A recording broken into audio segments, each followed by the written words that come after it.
How y'all doing this morning? Thank you for the introduction. My name is Toby Lovell, and I work at the Counseling Center on campus. And I have three things I'd like you to leave here with today. One, where the Counseling Center is located. Two, I'm going to describe a lot of our different services. We have a lot of different things to offer. I want you to be able to remember just one, because it's a lot to remember. So where we're at, one of our services. And then I want you to know how to access some of our services here. You all are a fun bunch. I came in and I heard a lot of laughter. I heard that there was some poems going on, some dancing, some laughing, so I can tell that you're a good crowd. Also, I appreciate the important questions beforehand. I tell you what, football tickets and IDs and stuff like that. Yes, vital stuff. So thank you for having me in today. The Counseling and Human Development Center, before I get started and preach to the choir, who can tell me where we're located? Thank you. Yeah. Is it the Burns building? It's the Burns building, and an easy way to remember that is it's the big, tall, green, ugly building right across from the Horseshoe on the corner of College and Sumter Street. Our physical address is 901 Sumter Street. We are in the Burns building, and we are on the top floor, the 7th floor. And so you traipse through the Horseshoe, you will land in the Burns building. You'll get on that elevator. Go to 7, go to the right after you go to 7, and you will land in our waiting room. Our services are free to you all as USC students. Our services are confidential, and you don't need to have a problem to have to come into the Counseling Center. One of the things I want to highlight today is the notion of helpers helping themselves. Self-care, like it was already said, but I can't emphasize that enough. Yours truly included. I think that people that tend to be in the helping professions are excellent helpers and maybe not as inclined to get help for themselves. The metaphor that I use for that is that if you view yourself, you as the helper, as a pitcher full of water, and you're giving little water there, and you're providing life here, and a little water there, a little water there, what happens to your pitcher if you don't fill it up for yourself? Empty and dry, so you won't be good to anybody else, and you certainly will be not good to yourself. So keep that pitcher full. And I think what that means is don't wait until don't sit on problems. We are the Counseling Center. We do a lot of preventative stuff, and so come on in for a wellness check, if you will. Come in and just kind of see what the Counseling Center is about. Don't wait until you have a problem to access our services.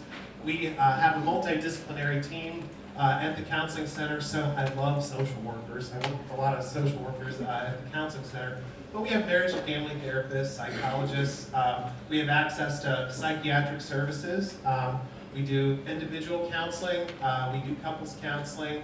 We have a lot of different group therapy offerings. For you all, we have graduate student support groups. We have relaxation groups, biofeedback.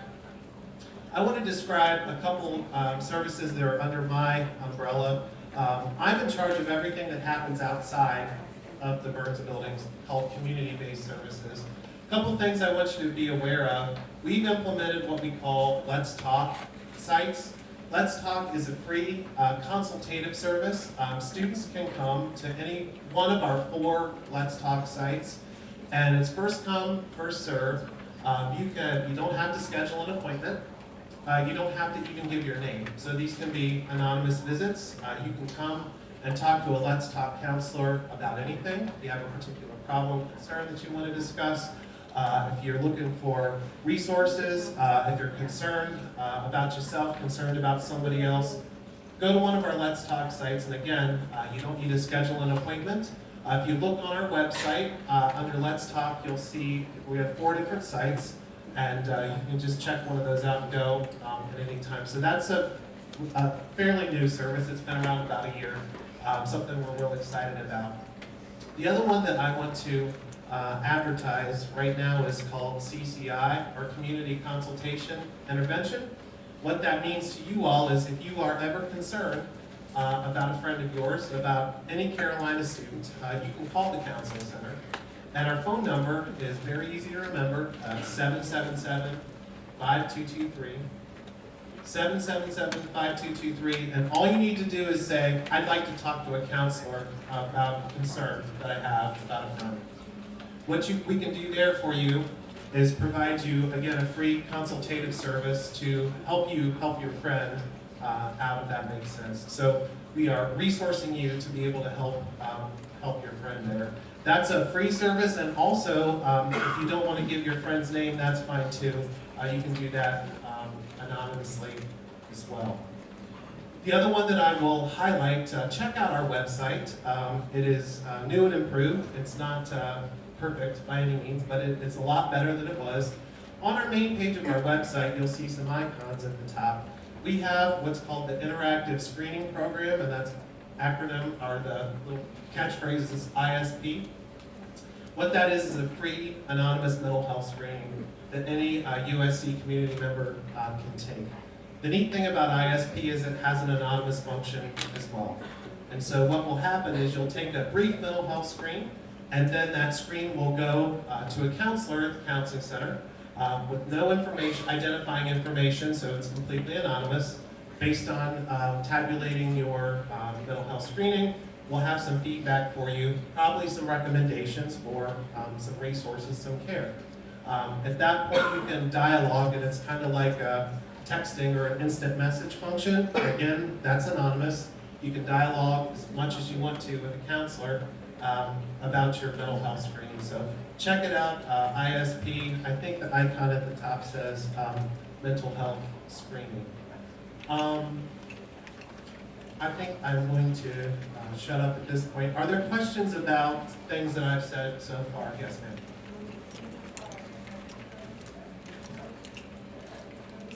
That's a good question. She said, do you accept interns? Yes, we do. We have 2 social work interns right now. We have 3 marriage and family interns right now, 4 psychology doctoral interns, and we also have a postdoctoral resident. So it's a pretty comprehensive training center. Where are we at? Website. www.sc.edu/SHS, Student Health Services /CHDC, Counseling Human Development Center, www.sc.edu/SHS/CHDC. What? CHDC, Counseling and Human Development Center. If you don't remember that, then you can just go to the main page of USC and just type in Counseling Center, and it'll pop up for you there. Other questions for me right now? Well, I welcome you all to USC, and I hope that you access our Counseling Center. Don't hesitate to do that. And please just remember to keep your pitcher full so you can help yourself. You can also help other people. All right? Thank you. That's a great metaphor, keeping your pitcher full so you can help others. We really encourage you to take advantage of the services. Right? Yesterday, as you know, not all of our faculty were able to be here in the morning. So if you are going to wander through during the course of the day, our first one is Dr. Terry Wolfer, who is the director of the PhD program. So, Terry. So it's like a commercial message, maybe. So I'm Terry Wolfer, chair of the doctoral program, and was with them in orientation all day yesterday. I mostly teach in the MSW program, though, and so I hope that I will see some of you, not this year, but next year in the capstone course. I'm one of several people that teach the capstone course in your final semester. Like that class a lot. Had a lot of fun in it. So see whatever you hear about it on the street. But I'm telling you, we have a lot of fun in that class. Some people don't. Some people dread it. And I'm going to give you a heads up about that. But it's a really good course, and often helps prepare people for practice, they say, when it's all over with. I also teach some other practice courses, not this year, but the micro-macro practice, foundation practice groups and things. And my research interests are in the area of social work education. I'm doing some research on social work education, have some projects going now. And I also have a long-standing interest in religion and spirituality, how it's related to health, and religion and spirituality and social work practice and those kind of things. So study sometime on one of those topics, I'd be happy to talk to you about that. And there might be 2 or 3 of you here who have a longer-term interest in doctoral education. Come talk to me about that sometime. That would be a few years down the road, but I'd be happy to chat about that. So welcome here. It sounds like you had a lot of fun yesterday. It sounds like this is a great group, and I'm only disappointed that I don't get some of you this fall, but maybe next year. Thank you. So last year I showed that video about the cell phone smashing, and I just sort of spontaneously said, oh, that was Dr. Hawk. And then he told me that over the course of the year, people in the community were saying, oh my God, you're the one who does. So I thought, I said, well, torture Dr. Hawk this year, Dr. Foster is going to torture. So, with that, however, Dr. Hawk is going to talk to you about how to be miserable in graduate school. In case you haven't figured that out yet. Yeah, actually, these were directors of nonprofit agencies who were coming up saying, I can't believe you smashed that cell phone. So it didn't, you know, I think it maybe helped my reputation, and maybe I had a reputation as being a softie before that. Did everybody hear me okay? Yeah. Okay. My name is Rob Hawk. I'm an assistant professor here. I introduced myself yesterday. I'm the chair of the research sequence, and I came here as I'm a licensed social worker. For this job, I worked as a mental health therapist with children and families, and I've been here now, this is my 4th year, and I'm just growing increasingly fond of the place. So I'm not that far out of graduate school, and I think maybe that's why they picked me to do this, but I've been charged with the task of thinking through with you today how to care for yourself while in graduate school. It's kind of a unique time of life, and there are some things that are particular to being a graduate student that I think we need to be aware of. But if you think about it, if we really cared for ourselves well in this program, and just like in any other area of your life, if you were doing well and feeling good, the task would become easier.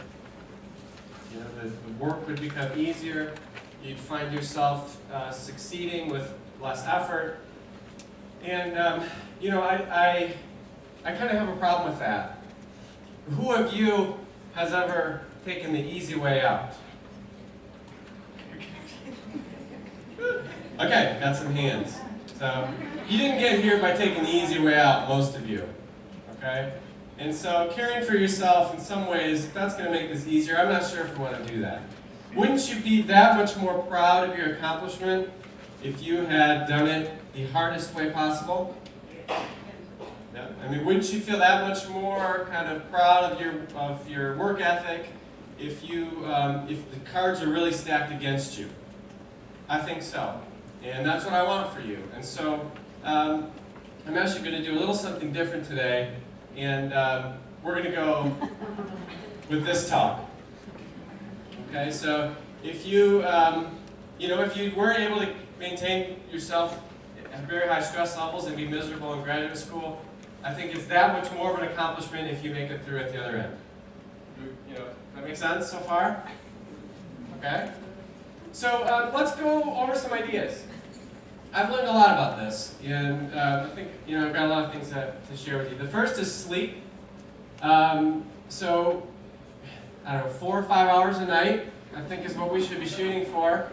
Actually, this morning, today's a particularly stressful week for me, and I just popped awake at 4:30 in the morning.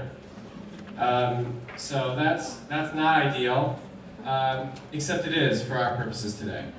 So I am suitably exhausted and ready for this talk. Food. We live here in the South, so you should probably eat lots of fried, heavy foods, low nutrient quality, lots of fast food, 60-ounce Cokes, fountain drinks from the gas station, those are good. Because we know that high fructose corn syrup and all that sugar, it actually slows down your brain functioning, so that would be good. Lots of alcohol at night and stimulants in the morning. Unless you're going to pull an all-nighter, so you can take stimulants at night too, because that'll go back to our first point about sleep, so we can double up on some things here. Okay, so it's early, and I know that you're a playful group already, but let's go over just some other things that we could do. So if everybody would humor me by standing up. Please, right now, go ahead and stand up. Okay. Now what I'd like you to do is, some of you can't see me, not the tallest here. Okay, go ahead and stretch your hands over your, both hands up at the sky. Kind of feel your back stretching up a little bit higher. Try and touch the ceiling. Allow your back to be straight. Kind of imagine that I'm pulling a string right up from the top of the crown of your head, and you're just sort of straightening up there. Okay? Now keep your hands up for just a while longer. And take a nice deep breath down deep into your diaphragm. Kind of imagine your diaphragm expanding like a balloon. So, slow, deep breath. Let it out real slow, and as you let that breath out, lay your arms down. But stay standing tall. Shoulders back, stay standing nice and tall. Oh, you're really close here in the front row. Hi. Okay, so that feels good, right? Maybe you feel stronger, maybe you feel kind of open. This is exactly what we are not going for. This is exactly what we don't want to do, okay? So, I don't want to see anybody doing that move again this semester. Instead, let's try a couple other moves, okay? So, are there any spare chairs here in the front row?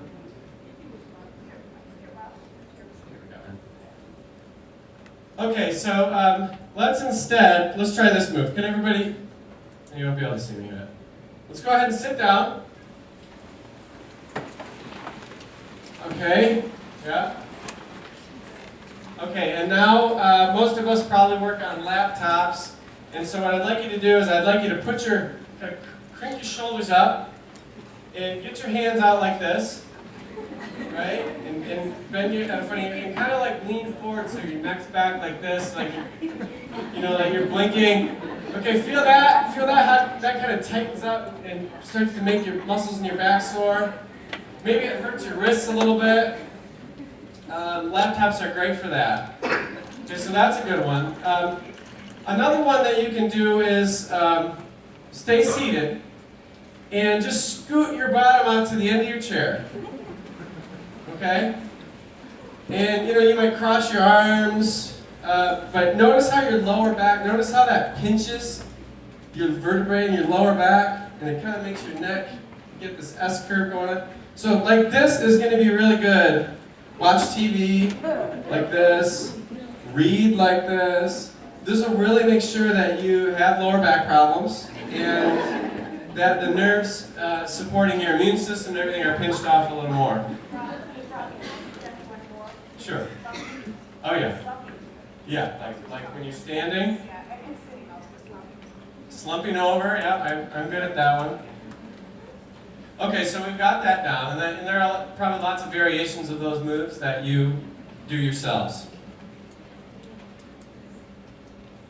Okay, something else. These are sort of under behaviors that we can do to remain miserable.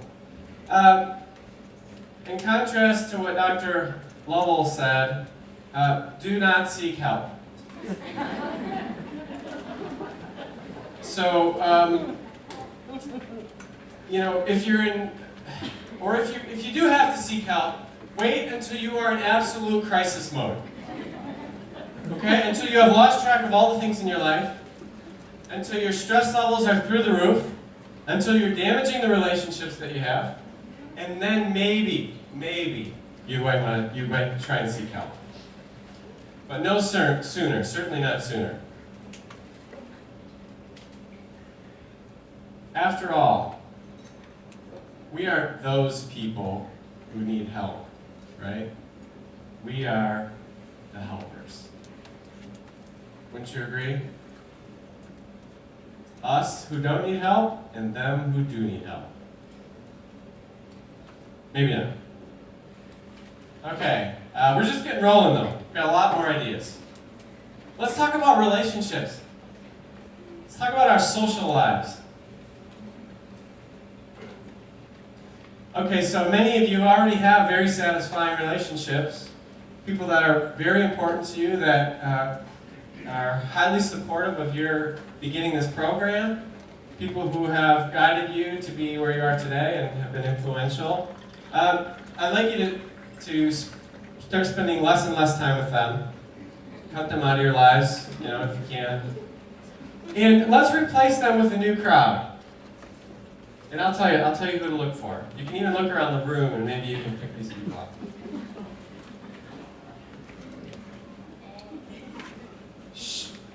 Look for people who are looking for the shortest, quickest, easiest way out of this program.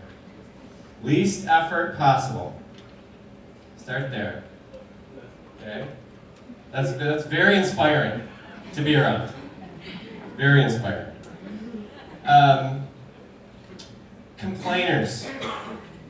Look for people who complain a lot.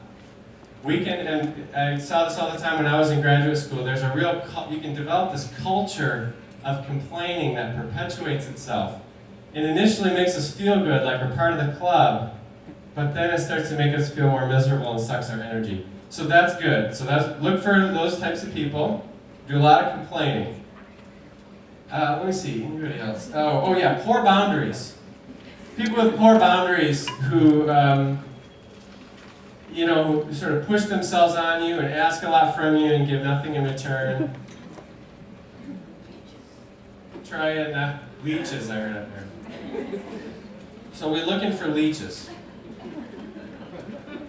Something else to do in relationships is to never, ever, ever say no to anybody. Okay? So try and meet the demands of everyone else around you, even at the expense of your own well-being, and even when it's physically impossible. That's even better. If you literally don't have enough hours in the day, that's the best time to say yes to people. I'm still learning that one. Or I should say, I do this one well.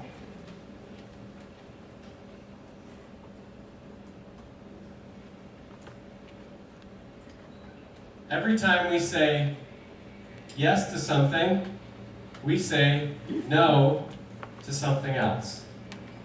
Right? But try and forget that.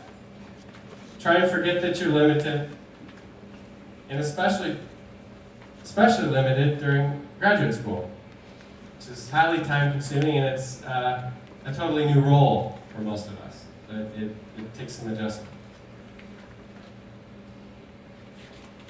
Remember all those things that define you, define your values, your faith, your spirituality, your sense of purpose, and just kind of try and block those things out of your mind. Again, try and take those things away and get down to the bottom line, which is something like, am I going to get an A in this class? Focus on grades instead of that. Not skill development. I didn't mean skill development or learning, I meant grades. Do you think they're the same thing? Not really. I had this conversation with a class over the summer. They're not really the same thing, although I try really hard to make them the same thing, they're often not. You can get A's without learning. I've done that enough times. I didn't get to this point in my life because I was not good at taking tests. Another thing is you're moving into the realm of a new role for many of you. Some of you have been professionals in the field for a long time. You've been your own boss, and now you're in a learner position. You're in a position where someone like me, has this power, has this evaluative authority over you. That takes some getting used to. Or maybe you are just out of your undergrad and you're coming to graduate school now. And that's a radical change in terms of the level of professionalism that is expected. Resist that change. Try to stick to the way you've been, even through these 2 years. That will be a real good challenge. And wouldn't you feel proud too if you made it to the end unchanged?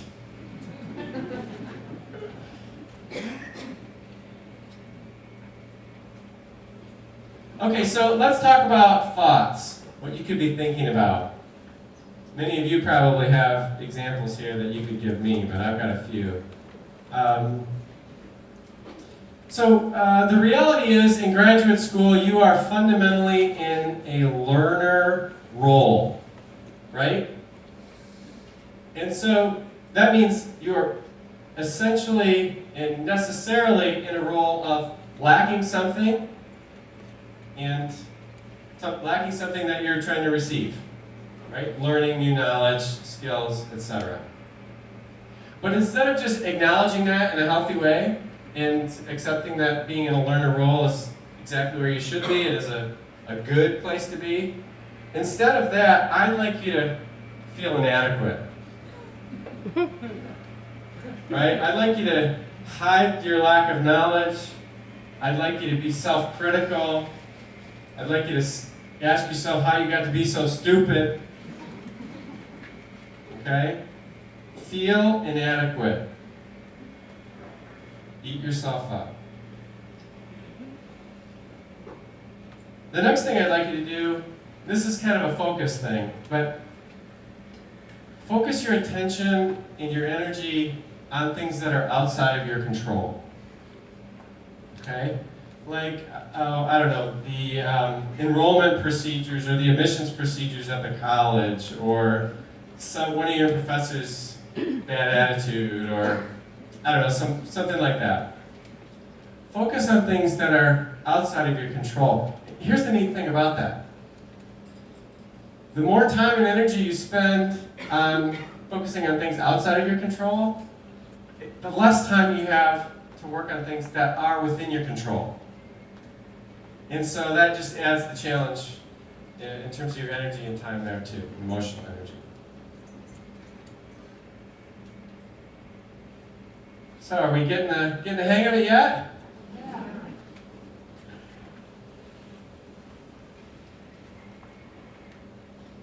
Okay. Let me see if there's anything else here. You know, I've got about 100 things on this list. I'm just picking a few. But I really think I should have an hour and a half for this talk in the future.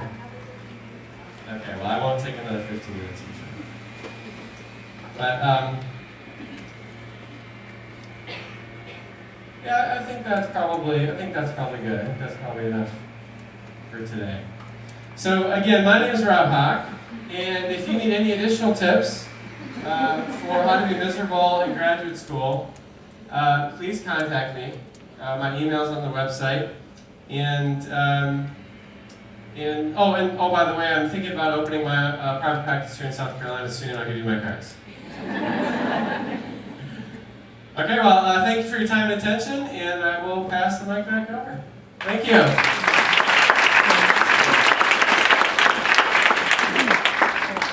Any additional tips you'd like to share to add to Dr. Hock? Any good ideas? Just thinking about it. Okay, that's great. I'm going to post these in case we forget. Okay, we actually are scheduled for a break. We're ahead of schedule this morning instead of yesterday. We were scheduled for a break for about 10 minutes. So, I mean, I know we just started, but it's just sort of the nature of people's availability. Do you have anything you want to raise or discuss for a couple minutes before I send you off for a break? And then at 10:30, our next speaker's coming. Anything on your minds? Yes. Speak loud. I have a question about listserv and how do they share your listserv? Okay, that's something I definitely cannot answer. But at 11 o'clock, around 11, our IT guys are going to be here. And they will be able to answer that, okay? All right. So, no, I enjoy those questions that contribute to my own sense of inadequacy. Dr. Hunt is totally right. So keep those coming. I hope those, yeah. I know we got our advisory meeting today. Yes. When is the appropriate time to contact you as far as, In 5 minutes. Just Okay, I go didn't during know. break. Anytime. They are ready and waiting for you. see, I didn't know if it was like, I know it was a no, but I didn't know if it was like very next semester. You You are welcome to contact your advisors at any moment, and most of them should be contacting you, as a matter of fact. Okay? So, yes? I feel like we've said, Wait. I feel like we've said we'll post that a lot, and I'm just kind of wondering, do you mean a blackboard? Like, where do you mean we're gonna? Oh, when I say post things like with Dr. Hahn, I mean on the website. So certain things will be posted. When I say that, I mean that on the website in a general sense of accessibility. When it's something that you need access to, you'll know. And one of the reasons why I keep nagging you about your USC email is that we really do communicate things that are important to you. So do check that, whether it means forwarding your regular email there or that to your other email. Just make sure that you regularly check that. Okay? Yes? Wait, shh.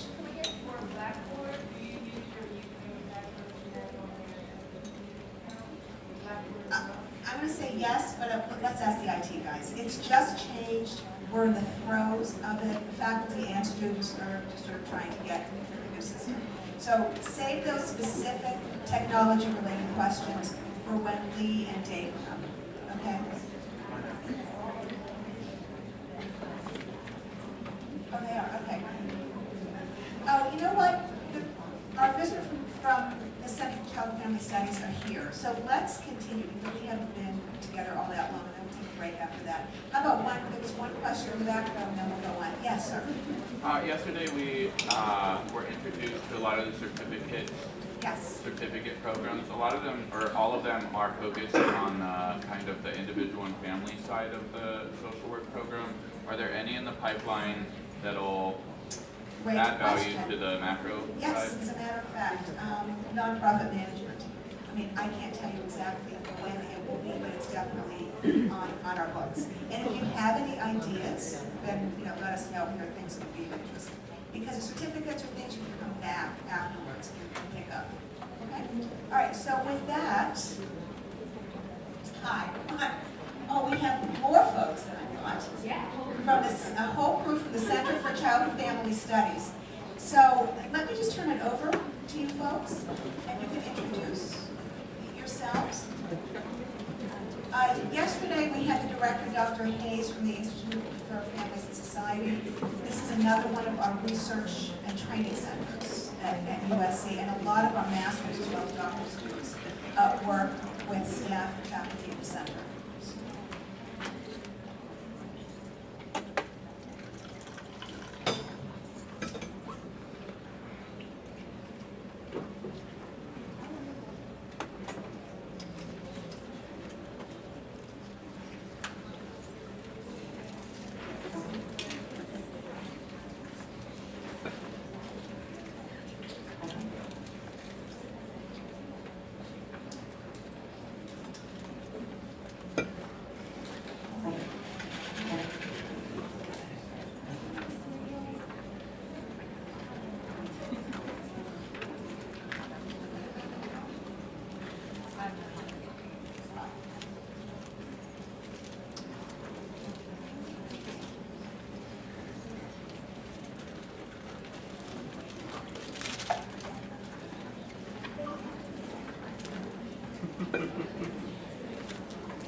I'm going to tell you a little bit about their endeavors as well. The Center for Child and Family Studies is a part of the College of Social Work, as you are aware, and it's been in existence for well over 25 years. The center does a variety of training and quality assurance efforts and efforts to work with our community partners, particularly South Carolina Partner Social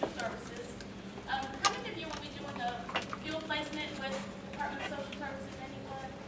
Several people.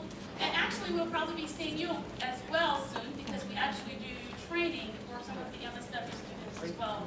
That's going to be placed with DSS. We have just a short video clip that tells you a little bit about DSS and our partnership.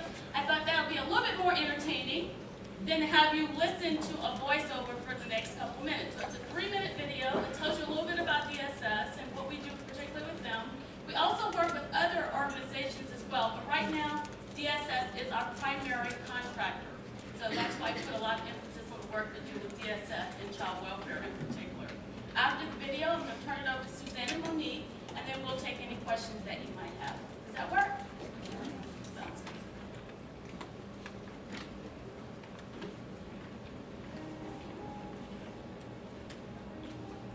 When working with the Department of Social Services, our values are to be of service to the agency by supporting the professionals who work there. Every time we collaborate on a project, we want to apply our critical thinking so that we give the agency the best service or product with their desired outcomes. The Center for Child and Family Studies has trained almost 300 new child welfare workers in the past year. Our trainers have extensive experience in the field of working at the Department of Social Services, and this experience keeps the content of the training relevant. Like all of our trainings, Child Welfare Basic was designed in collaboration with DSS. It has some really great features. It provides the opportunity for hands-on practice with CAPS, and it allows for role plays to practice skills. And the structure of the training allows participants a chance to go back and apply what they've learned before moving on to the next phase of casework. The center also facilitated in-person leadership sessions and a discussion board for 48 supervisors. Trainers provided coaching and feedback as participants each implemented an individualized change initiative in their unit. The center also runs the National Youth in Transition Database Survey, which asks youth about their thoughts and experiences of foster care services. This feedback returns to DSS to improve independent living services. 153 intake workers participated in the intake training assessment. This collaboration between DSS and the center helped identify areas of training needs in policy and in determining safety and risk. The center also facilitates the efforts of the South Carolina Citizen Review Panels. These federally mandated panels evaluate the extent to which the Child Protection Agency is discharging its duties. Citizen Review Panel members are a diverse group of passionate advocates who seek to make improvements to the child welfare system. On a typical month, the Hispanic Assistance and Bilingual Language Access, known as ABLA, interprets 4,400 calls for DSS staff and translates 4,350 documents such as notices, emails, letters, pamphlets, and court orders. The center also manages the Interpreter Qualification Project, which trains and tests interpreters. This includes testing prospective DSS employees who apply as bilingual workers. We've learned a lot from the quality assurance reviews. Even though it's a rigorous process for the counties, these reviews are valuable to them. The reviews can be a tool to assist in improving casework practice. For example, we've discovered that documentation was an area that could be improved, so we have enhanced the documentation training when it's covered in Child Welfare Basic. We've also created and began offering additional training on documentation. Also, out of these reviews, we've started having individualized facilitated discussions with the counties. During these discussions, we examine and address the areas needing improvements that are identified. And that's just before breakfast. You're supposed to laugh. There we go. Great. When working with the Department of Social Services, as you can clearly see, the center has a variety of projects that we're currently working on. And as I mentioned, South Carolina Department of Social Services is one of our primary contractors as we speak. So I'm going to let Monique and Suzanne tell you a little bit specifically more as in their idea of specific duties that they're working on.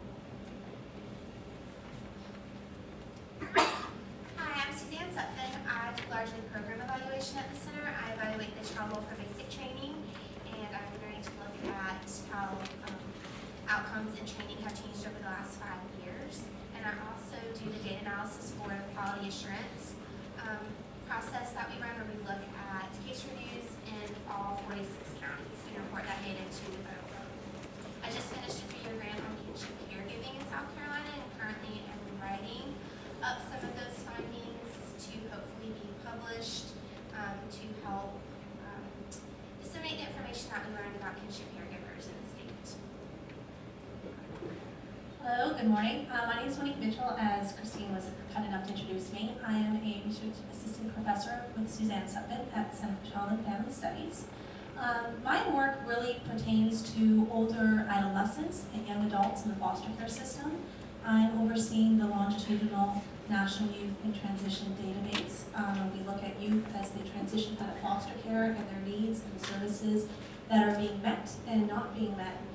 We are nationally recognized as #1 in the country, so that's something to be really proud of here in South Carolina. We have a website, it's called, it goes www.nyt, as in Thomas, D as in David, stayconnected.com. And that is our statewide website for youth who are transitioning out of foster care, and it provides services and resources for them. A lot of our graduate assistants who work at the center under my direction help me with that particular website. So if any of you are looking for a GA position, I will be announcing those shortly. And if you're interested in working with this particular population of youth, it's a great opportunity for you to learn a lot about what's going on in South Carolina. In addition to that, I am currently working on some grants for spirituality of youth in foster care. So if anybody has a spiritual religious component to their work and is interested in that, please do seek me out. I'm happy to include you in the projects as the money comes in. So thank you very much for, oh yes, do you have a question? What was the website again? It's www.n as in national, y as in youth, t as in transition, d as in database, stayconnected.com. Yes.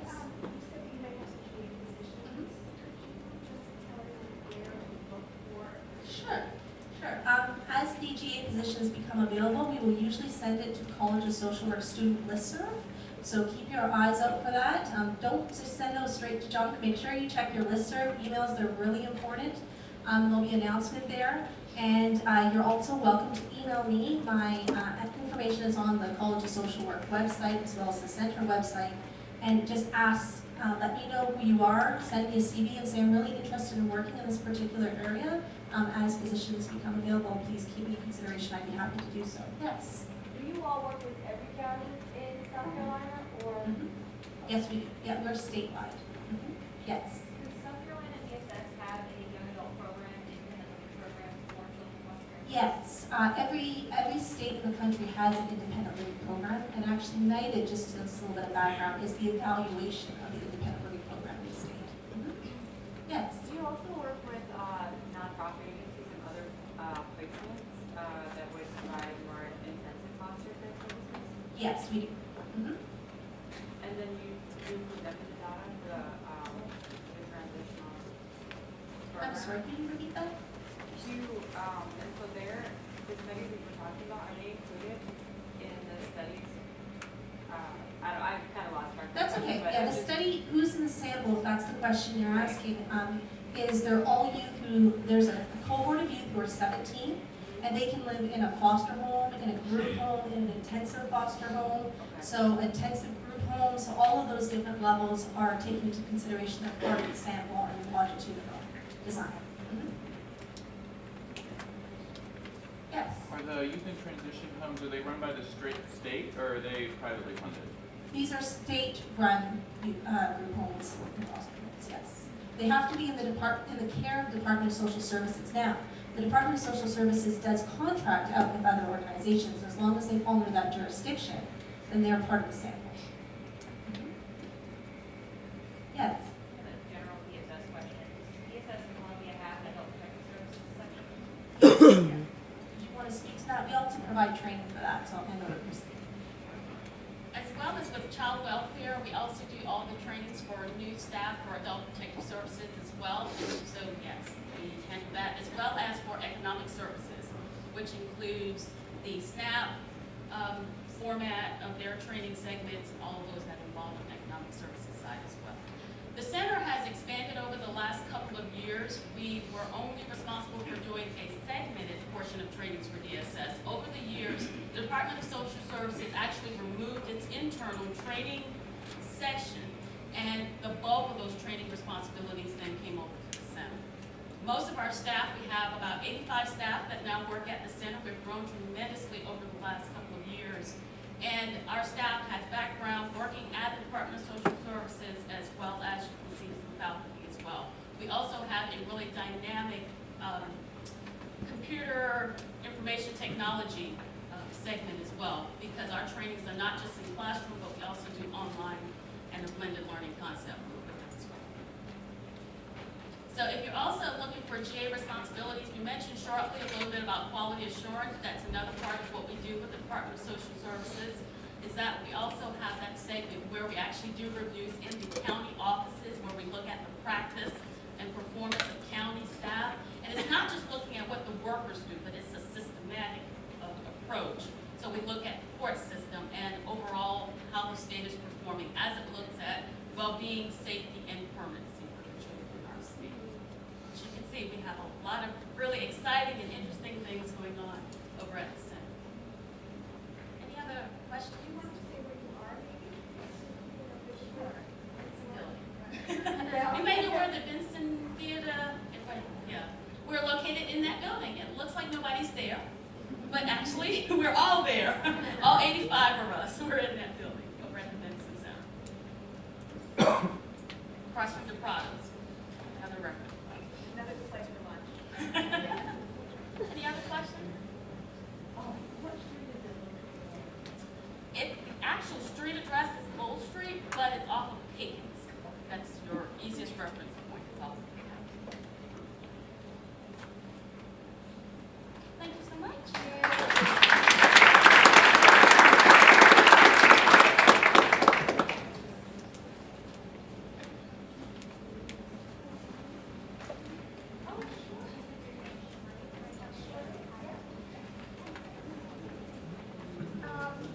So we have another faculty member who was not able to join us yesterday. Before I turn it over to Dr. Akini, I just want to make sort of plug for something called the Foster Care Review Board. Are you familiar with that in South Carolina? It is an independent oversight organization. So it, and I'm a member of the Foster Care Review Board, and so one day a month, all children who are in the custody of DSS for more than 4 months come through the review process, and the purpose of the Foster Care Review Board is a sort of, as I say, kind of oversight to DSS to make sure that permanency planning is in fact happening. So we provide, and so I'm telling you this, you don't have time to do this now because it's a full day a month plus preparing, but when you're done, if you are interested in child and family well-being, and who here isn't, it's a very, it's an important service, and it's a very good way to stay connected if you're not practicing in child welfare to exactly how the system is working, and just, you know, sort of stay connected with that. So it's Foster Care Review Board. You can look it up on the internet. And again, not now, you don't have time, but when you're done, think about it. And they're always looking for good, qualified members of the board, and you guys will be those people. So